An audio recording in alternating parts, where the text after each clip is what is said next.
Bonjour au bon tweet. Bonjour Vous allez bien? Roxane, ça va et vous? Ça va, vous n'êtes plus malade? Non, ça va mieux. Et vous, comment ça se passe, ce remplacement de Clémence? Très bien. Alors, de quoi vous allez nous parler cette semaine? Alors cette semaine, ça va être une petite chronique parce que j'ai fait la dernière assez tard la semaine dernière et ce week-end, j'étais pas mal occupé. Et puis ça va être une chronique que je vais appeler Pensée complotiste. Pensée complotiste, que voulez-vous dire par là? Je veux dire qu'il y a plein de trucs qui me donnent à réfléchir et pour lesquels j'ai pas de réponse, ou plutôt si d'ailleurs, j'ai plein de réponses qui me viennent à l'esprit, mais comme elles sont pas politiquement correctes, du coup, quand je les exprime, elles m'attirent souvent plein d'ennuis. Vous pouvez nous donner des exemples? Bien sûr, ma chère Roxane. Alors, je vais commencer par vous parler des bizarreries électorales, vu que c'est un sujet d'actualité. On vous écoute. Alors, vous n'avez pas été sans remarquer que l'autre jour, il y a eu un référendum portant sur l'adhésion de la Moldavie à l'Union européenne. Et ce référendum s'est passé selon un modèle qui devient assez récurrent dans les pays occidentaux et qui est assez bizarre pour qu'un esprit complotiste comme le mien ait envie de le mettre en exergue. Expliquez-nous ça. Alors, avant tout, il faut remettre les choses dans le contexte. Et pour ça, il faut remonter un peu dans le temps, très exactement en 2016. Cette année-là, les mondialistes ont subi 2 revers électoraux extrêmement importants. Le premier a été le référendum sur le Brexit en juin 2016, qui a traumatisé tous les européistes, à tel point que des gens comme BHL ont milité pour que les Anglais revotent, parce que pour la première fois, je cite, ils avaient mal voté.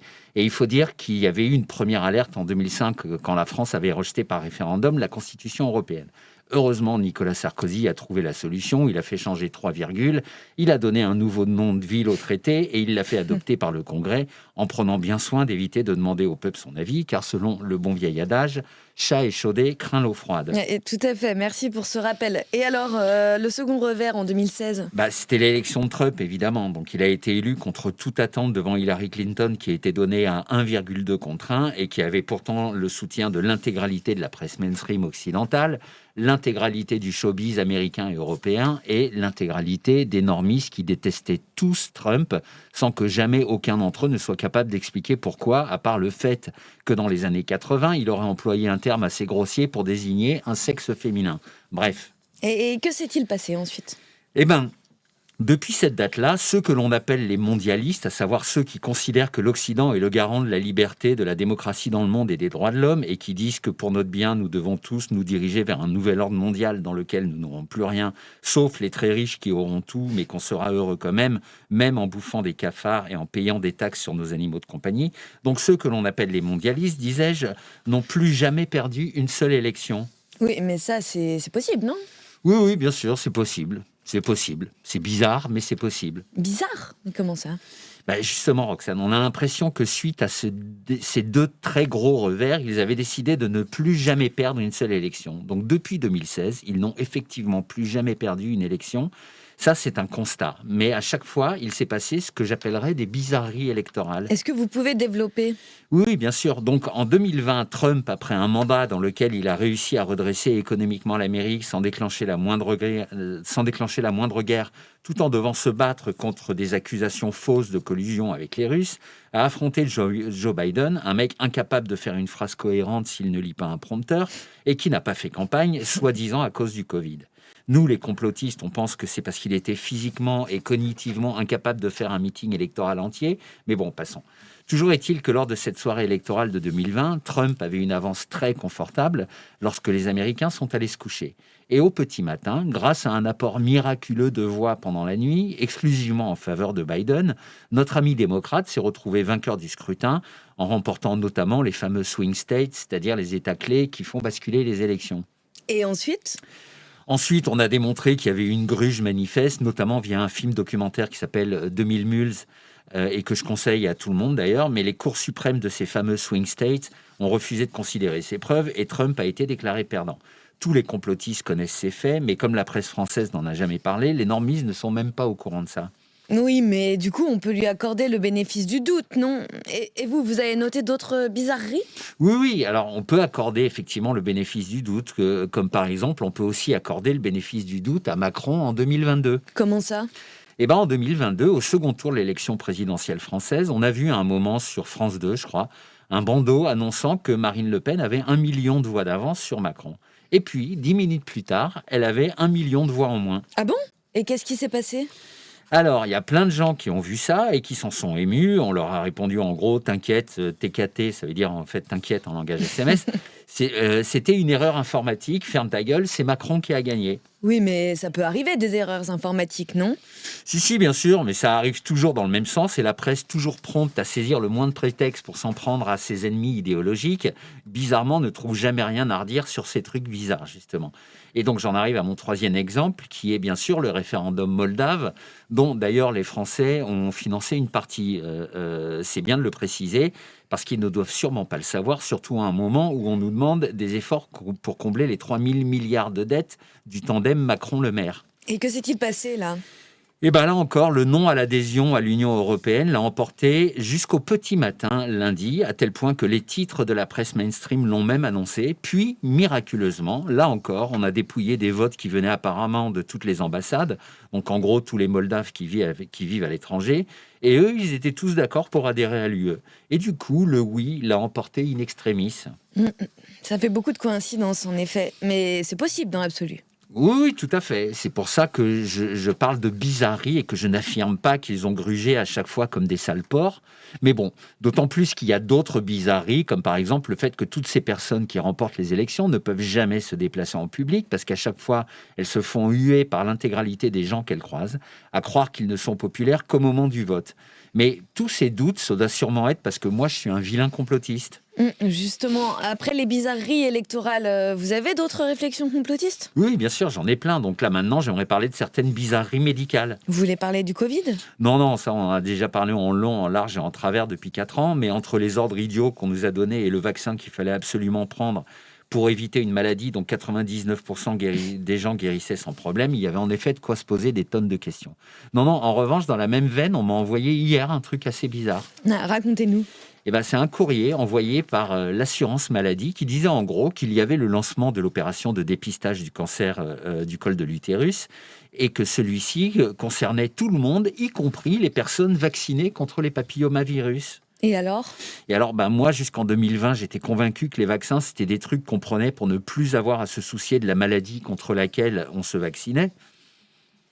c'est le cas, non? Non, justement, depuis 2020, on nous sort plein de vaccins qu'il faut absolument prendre, mais qui ne protègent pas vraiment contre les maladies. Mais alors à quoi est-ce qu'ils serviraient?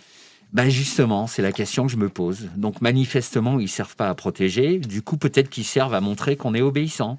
Ou bien peut-être qu'ils servent à soutenir le chiffre d'affaires de Big Pharma, qui a connu des années records en 2021-2022 et qui a baissé un peu. Je ne sais pas. Et puis quand même, je trouve bizarre que tous les mecs qui veulent absolument vacciner la Terre entière contre tout soient aussi les mêmes qui trouvent qu'on est trop nombreux sur Terre. Il y a un truc pas logique là-dedans. Et moi, quand j'ai du mal à voir la logique dans quelque chose, je n'y adhère pas. Ouh là là, mais c'est hyper complotiste de dire ça. Oui, je sais. C'est d'ailleurs pour ça que j'ai appelé cette chronique « Pensée complotiste ». Mais j'ai l'impression que la vie était plus simple avant, en tout cas plus logique. Les élections donnaient leurs résultats le soir à 20h. Les vaccins protégeaient des maladies, on n'avait pas besoin d'en faire 40 rappels.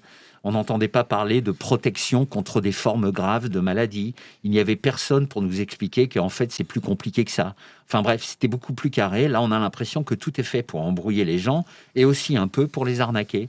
Je sens que vous allez bientôt rebondir sur un autre sujet. Tout à fait, ma chère Roxane. Regardez le climat. Bon, au départ, on nous a parlé de réchauffement climatique. C'était simple, la température montait sur Terre, du coup, les glaciers allaient fondre, du coup, le niveau des mers allait monter, du coup, les Maldives allaient être noyées. C'était cohérent, ça se tenait. Et puis, on s'est rendu compte que ça se réchauffait pas tant que ça, qu'il faisait souvent un temps de merde, et que 25 ans plus tard, les Maldives étaient toujours là. Et qu'est-ce qui s'est passé alors? Nous, les complotistes, on l'a juste fait remarquer. Et là, les mecs du GIEC nous ont dit qu'en fait, c'était pas vraiment un réchauffement climatique, mais un changement climatique. Alors du coup, nous, on a dit, bon, admettons, mais ça implique quoi, vu qu'aucune des catastrophes annoncées n'arrive jamais? On a même fait remarquer que cette année, il a vraiment fait un temps à chier, que les glaces de l'hémisphère nord sont déjà reconstituées en avance par rapport aux autres années. Alors là, ils ont dit que, en fait, les pluies, les cyclones et les catastrophes naturelles, c'était la conséquence du changement climatique et qu'il allait y en avoir de plus en plus dans 20 ou 30 ans et que c'était super grave et que c'était à cause des SUV. Alors là, on a répondu « Ah bon ? Mais c'est quoi la différence par rapport à avant ? Et qu'est-ce qu'on peut faire vu que c'est pas une histoire de chaleur ?» Et on vous a répondu quoi alors? En gros, on nous a répondu qu'il fallait tuer les vaches, manger des cafards, taxer les chiens, faire de la trottinette et surtout bien fermer notre gueule. Alors là, comme on n'est pas très obéissant, on a continué à poser des questions. Mais quel genre de questions? Plein de questions, genre vous êtes certain que le climat de la Terre, il dépendrait pas plus du soleil que de l'activité humaine, vu que quand on analyse les carottes de glace au pôle Sud, on se rend compte qu'il faisait plus chaud il y a 5000 ans. Ou bien pourquoi vous préconisez de vous débarrasser des voitures diesel et pas des Ferrari? Ou encore, comment ça se fait que ceux qui nous disent que la situation est désespérée passent leur temps à prendre des jets privés, ce qui n'est pas du tout cohérent avec l'urgence de la situation? Et on vous a répondu quoi alors? Les trucs habituels, qu'on était des sales complotistes, qu'on était anti-science, qu'on était des vilains égoïstes qui, après avoir menacé nos grands-parents en nous vaccinant pas, hypothéquaient l'avenir de nos enfants en refusant de vivre comme des clochards pour réduire la menace climatique. Voilà, pour l'instant, on en est là. On sait que si on continue à insister, on va se prendre des contrôles fiscaux ou des accusations de viol il y a 15 ans. Du coup, on est obligé de faire un peu gaffe quand même. Et vous ne pensez pas qu'il y a une menace climatique? Honnêtement, moi j'ai passé une année à avoir froid et à être trempé, donc elle ne me saute pas aux yeux. Mais admettons que globalement la Terre se réchauffe, ça ne veut pas dire que l'homme en est à l'origine, et ça ne veut pas dire que la solution à ce problème est de donner de l'argent ni de tuer des vaches qui sont là depuis des millions d'années. Voilà. Du coup, ma pensée complotiste sur le sujet, c'est que l'écologie politique sert à transformer une partie de l'humanité en petits esclaves qui n'auront droit à rien, dirigés par une élite politico-financière qui, elle, aura absolument tous les droits.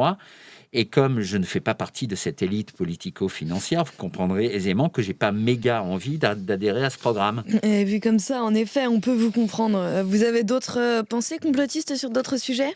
Oui, j'en ai plein, mais j'en aurai pour la journée, donc je vais vous en faire grâce. Je vais juste dire que j'ai fait, moi, des petites expériences physiques chez moi en essayant de reproduire certains événements à petite échelle, comme on nous a raconté que ça s'est passé.